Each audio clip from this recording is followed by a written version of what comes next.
It is. Of course, you tuned into the number one show on the net. That's the Keith Harris Show right here on Hotline Radio. I'd like to thank everybody for tuning in today. Of course, we got a very, very special guest in the building with us today. This gentleman is doing his thing on the music scene. Without any further ado, I'd like to introduce to you the man himself, Dre K.B. What's going on with you, bro? Hey, man, it's good to be here, man. Thanks, man. Chilling. I know that's right. Listen, first question I want to ask is where you representing from, man? I always got to ask that. I'm representing straight from the 804. That's Gloucester, Virginia. You know what I'm saying? Represent. Okay, big shouts out to the whole VA. As a matter of fact, you know what I'm saying. I got quite a few family members up there in the 804 area code, my G. Word. So listen, man. You know what I'm saying? It's been look. You know your music. I got a chance to hear it myself, and one thing I want to let everybody know and all the listeners know out there worldwide, okay, is that my intention was to go ahead and debut. Well, you know, his music's already in rotation, but I wanted to be able to debut his tracks on my show today. And so we might not be able to do that. But what I want to let everybody know is that his songs will definitely be in rotation on here, definitely Monday morning. So I want to make sure, or even sooner, as a matter of fact. Because as a matter of fact, you already affiliated with the show, man. You know what I'm saying? A word, wow. Yeah, you are. And in a minute, I'm going to tell you, because I got a message for you, as a matter of fact. And I wanted to wait until we got on here to really discuss that, because I got a shout out and a big thanks to go out to you. You know what I'm saying? And when I tell you, you'll probably know what I'm talking about. But we'll get into that in a minute, man. But look, how did you I know you probably been rapping since a youngster, you know what I'm saying, doing your thing. But when did you really decide that you was ready to let the world hear your sound? Man, I would say first time I ever recorded a demo, I would say I was 12, 13, and that was back like when cassettes was still popping. Like, I mean, I don't even know, like, youngsters like really know what cassettes are. You know what I'm saying? Like, tapes was out. So like I was really like doing, actual mixtapes and stuff, so I was doing this since back, cassettes. Yeah, long time. You got a point, because nowadays if you ask the, you know what I'm saying, the latter generation about the cassettes, or the, you know what I'm saying, they wouldn't really know what you know what I'm saying, when the last time, you know what I'm saying. So but man, like so first of all, let me ask, do you make something that's for everybody, or is it for the streets, and then a few tracks for the ladies? How do you go about that? Yeah, well, definitely. I make tracks for everybody. I try to, like I was trying to say, it's all about experiences, just life experiences, things I've seen others experience, and also just for my love of music. You know what I'm saying? I could hear another artist make something, and it's very influential, it's very inspirational, and it inspires me to want to create something, just as inspirational as they did. So I mean, it really can come from all over, kind of write songs and stuff. Right. What about you know what I'm saying? What about like production and stuff like that on the track, man? Like, do you do a lot of the beats yourself? You got a staff and a team you working with, or? Oh yeah, shout outs to Ill Majestic and Illustrious Music. They're definitely two producers who I work with heavily. And Mr. 804, shout outs to him too. And also I do a bulk of the production myself, but I really don't do too much outside production, just because I like to, when I'm comfortable with people, I feel like I just want to stick with that, because we all understand each other. They know what I want, and I know what they expect from me. So it's kind of like the chemistry got to be right. Yeah, that's and you know what, I agree with you, man, because that's a big deal right there. As an artist, sometimes you go to people, and it's good to shop around, but it saves a lot of the you know the nays and the maybe nots and things like that. It keeps you from stepping on toes. It keeps people, even on the business side of things, you know what I'm saying? It keeps other people and other beat makers from having to be offended that maybe you don't exactly feel their work, because there's different styles in music. You know what I'm saying? Yeah.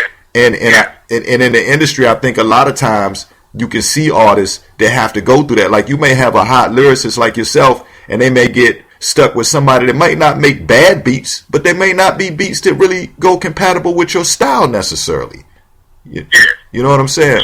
And so like you say, when you already got that connection with your beat maker and they know what you want, they know how you're trying to deliver your message, it's real important to maintain that. And and like I say, and I try to give a description because we don't have the song to play, but I was listening to one of your tracks, as a matter of fact, and I really like the way, first of all, I like the way the beat was, and I tell you, because it wasn't over the top. It wasn't spilling out the glass. It wasn't too much. It was the typical head knock, but then you had that melody to carry you away along with the lyrics in the song. You know what I'm saying? And so, yeah. Is that really what you try to go for necessarily, or what do you look for in your... When you go into a building and just talk on the storefront, this is ridiculous. That's what I was telling everybody, man. That's what I was telling everybody on the line, over there that's listening to us on the air right now.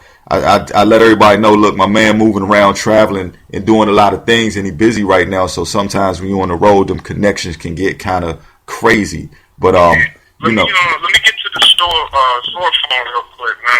I'm embarrassed. I apologize, because this is ridiculous. Hey, you all right, man? It ain't nothing, man. We keep it 100 and all the way live right here on the joint, man. So we'll stay on the phone with you.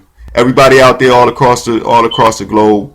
You know what I'm saying? You're listening to the Keith Harris Show right here with my man Dre K.B. And just so y'all get a little live experience of what it's really like, you know what I'm saying, when you're on the go and you're on the road doing this thing, you got your technical situations to go through, but that's all a part of it. That's all a interesting part of the game, and what comes with it, man, is being able to move around and being mobile, right, Dre? Yeah, most definitely. Word. Most definitely. Sorry, listeners. Sorry, I've just been busy all day moving around, trying to groundwork. You know what I'm saying? I was trying to hurry up and get back to the crib so I could, do the interview, but unfortunately that couldn't happen. So, hey, you know what, man? That's what it is, man. You know what I'm saying? Look, a lot of conversations that we have on this show. Look, man, people is on the ground, people is on the go, people is backstage, people is on the set. So hey, it ain't nothing wrong with it, man. It is what it is. Speaking of that, you know what I'm saying? What's the when you get ready to do live shows, man? What's the element that you like to bring to the table? When you performing. Definitely, my whole philosophy is if the fans, if the crowd is not entertained, I did not do a good job. Mm-hmm. It is nobody's fault but me, the entertainer. They came there to pay to see me entertain, to perform. You know what I'm saying? So if I didn't do a good job, that's on me. So I definitely am there to give them the best show that they see. Right. You know what I'm saying? Definitely get their money's worth and make sure that they enjoyed every second of the show, that when they come back home, they're able to talk, to whoever was at the house or whatever, you know what I'm saying, they're able to sit back and call their friends or whatever and just be like, Dre K.B, that show, you gotta see it. So it's definitely, I definitely put a lot into shows, to make sure that the audience gets that full experience and they don't feel like they were ripped off. I definitely want them walking away, talking about that show for a while. Yeah, you know what I'm saying? When they leave the show and it's on their mind, they're like, damn, y'all, I just seen a good show. Because that's important nowadays, you know what I'm saying, with, all the frolicky music that's going around, is that people can go home with something that they feel. Or even, you know what I'm saying, if they ain't going home, they might be stepping out somewhere else. It's important that they go to the car and they feel like still putting your CD in the deck, even though they just saw you, and still rocking out with that. Like, yo, that's my favorite joint. Yeah, most definitely, most definitely. Word. Now, Definitely all about, yeah, definitely all about pleasing the audience. right. Now, you know what I'm saying? When can we expect, maybe an EP or something like that? Well, right now, we're in the studio working on an album, a debut album, untitled right now, haven't been titled yet. Definitely working on it. First single is out now, Day in the Life. Second single, haven't chose that one yet, but Yeah. we're gonna pick it. As soon as we pick that, that should be coming out. Maybe we'll aim for summer. About summertime. Maybe early fall or something like that. Yeah, that's about And on the album, album hopefully will be out this year, but we definitely want to make sure it's good. I don't want to give the fans something rushed and the supporters something that's rushed. I really want them to have a good experience when they're listening to it. Yeah, that makes So that's definitely trying to make sure that everything's right, every sound is right, every vocal right, note, whatever, everything to a T, like just going through it with a fine comb, making sure that the listener gets that full experience and definitely feel like they got their money's worth. Yeah, it's all about, it's all about pleasing the fans. Most definitely, I definitely am all for pleasing the fans, because if it wasn't for the fans, I wouldn't even be on Hotline Radio. You know what I'm saying? So I definitely gotta make sure the fans are satisfied. Hey, you know what? You said a mouthful right there, man. Because I think a lot of artists nowadays, when they put music out, they sometimes they selfish with it, and it's like, putting out music that people, it's hard for everybody to relate to. You know what I'm saying? Let me ask you this question. Do you, how I know a lot of times, you probably talk about the upside of life, and the positivity. But where do you think we at today compared to, the evolution of hip hop music, I should say? Where do you think we at today compared to maybe 15 years ago? Honestly, I have to keep it 100. I feel like we're evolving. You know what I'm saying? Like, at one point we were, revolving, like we were just going in a circle. Now I feel like we're just going down. Like, Yeah. that creative peak that we had, like, if you look back to a year, like, I'll go back to, say, 88. And that was a big year in hip-hop. You had Public Enemy, you had NWA, you had, D.M.V. with Jungle Brothers, NB Rakim came out that year. I mean, you had so many great classics albums come out that year, and none of them sounded the same. Mm-hmm. And all of these artists sounded so different, and they were so unique, and you loved them for that. You loved when you heard Big Daddy Kane, and you loved when you heard Cool G Rap and Bismarck, and none of them sounded like each other. They were all in the same crew, too. So it's like they were all in the Juice Crew. So it's like none of them sounded the same. They even all had the same producer, Molly Marr. So it's like that whole creativity and uniqueness, I'll say that whole originality, I feel has went away in hip hop, because when it first started, definitely if you look back in history, it was all about originality. It was all about expressing yourself, being true to what you are. It wasn't about, trying to set it. It wasn't about trying to fit into, like, the trend and what's popular right now. Everybody, if that was popular, then they would go out and make something different, and then that would be popular. But now it seems like everybody is like, okay, this sound is popular. Now we're all going to make this song. So we're going to have, like, let's say if one song is let's say one song is called, I don't know, let's just say the song's called Getting Down in the Club, something like that. Turn Up in the Club, something like that. Yeah. Okay, so one song called Turn Up in the Club, and that song's really popular on the radio. Then everybody's going to try to make a song just sounds just like Turn Up in the Club. Right. So it's like the originality is gone. Yeah. And I feel like that is what hip hop was based on. Like, the fact that we could take, the DJs definitely is where it came from. The DJs definitely don't get the credit they rightfully deserve, because they started this. Right. And definitely don't get the credit that they deserve.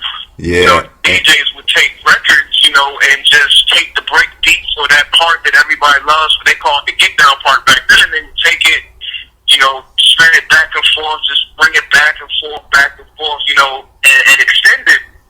You know, and MCs would come on and do their thing, and it was all about originality. You know what I'm saying? It was all about originality. Because even that right there was unheard of. No musical genre in history took from recorded music, you know, and made new music. Mm-hmm. Like that was unheard of. You know what I'm saying? So I feel like that, the whole uniqueness of hip hop, from like when you doing graffiti to like when you break there, like graffiti, when you tag the wall, you don't tag the other man's name. You tag your name. You know what I'm saying? Like you know what I'm saying? Like that whole originality is just, to me, is gone personally. That's no disrespect to any artist out there doing their thing. By all means, I do not knock anyone's hustle. But from what I know hip hop to be, I feel as though the originality is gone. You know, and it's really, I mean, you can find it some places, but what it was like 15 years ago, as you said, it's not the same. It's really not. And I just hope that, you know, we get more artists that come out and aren't afraid to express themselves, aren't afraid to be different. Right. That's all I hope, that we get more artists like that. That's definitely something that I would love to see in the future, because I am a student of hip hop before anything. I love, live, and breathe this culture. You know what I'm saying? I love it. I love everything about it. Nah, that's 100% right, man. What you just said, you know, and hopefully we'll get back to that stage. And you know, we definitely look forward to you contributing to being able to do that. Now, look, two things before we go. First of all, let everybody know where they can go to check out your music, how they can follow you on social media, where they can download or go buy songs from you at. You can go to let me check. Sorry, you can go to Facebook and type in Dre K.B. in the search bar. I'll pop up. You can go to Twitter. Follow me on Twitter at Dre K.B. Music with a K at the end. And go on to Google's. Just type in Dre K.B. if you want to buy the single Day in the Life. Which definitely thank everybody who supports that single. I definitely appreciate it. Much love. You can. It's available for download at Google Play, Amazon, everywhere. iTunes, everywhere. So definitely. And anywhere, like you can go even on Twitter at C-Town Records. You can find me there. You can find me anywhere. You know, just type in Dre K.B. and C-Town, and my name's gonna pop up. You know, most definitely. Or it's Dre K.B. is my name. You know what I mean? Like, if you put in C-Town Records, or if you just type in Dre K.B., you'll find me. You know. Okay. But definitely, anybody. Again, you know, thank everybody for supporting. You know, it definitely means a lot. Hey, give your shout outs too, man, before we go. Okay, most definitely, man. Definitely got a shout out 804 Gloucester, Virginia, you know. Definitely got a shout out Philly. Definitely got a shout out Connecticut, New York. Actually, I just want to say, you know, rest in peace. I just lost an aunt today, Earlene Tucker from New York, you know, rest in peace. Right. Definitely, North Carolina, Georgia, I mean, worldwide, everybody that supported, you know what I'm saying, all the places that I've been, and just people just took me under their wing and just, you know, really supported me doing this music thing, most definitely. I could go on and on for days. Right. So, no, people from, I most definitely got a shout out on radio, you know what I'm saying? Definitely have me on today. Hey, you know what, man? Definitely got to get that. And look, we running out of time. But before I go, man, I got to tell you too. It's rumored that you did a break for Hotline Radio too. Sure. Yeah, I think You probably doing so much, you know what I'm saying, that we might have slipped through the cracks on you or something and you don't remember. But so big shouts out to DJ Mike Styles, man. He told me to holler at you and tell you thank you because you did the break. You did a drop for us, as a matter of fact, man. Yeah. So I think I remember. Yeah, you know what I remember now. Yeah.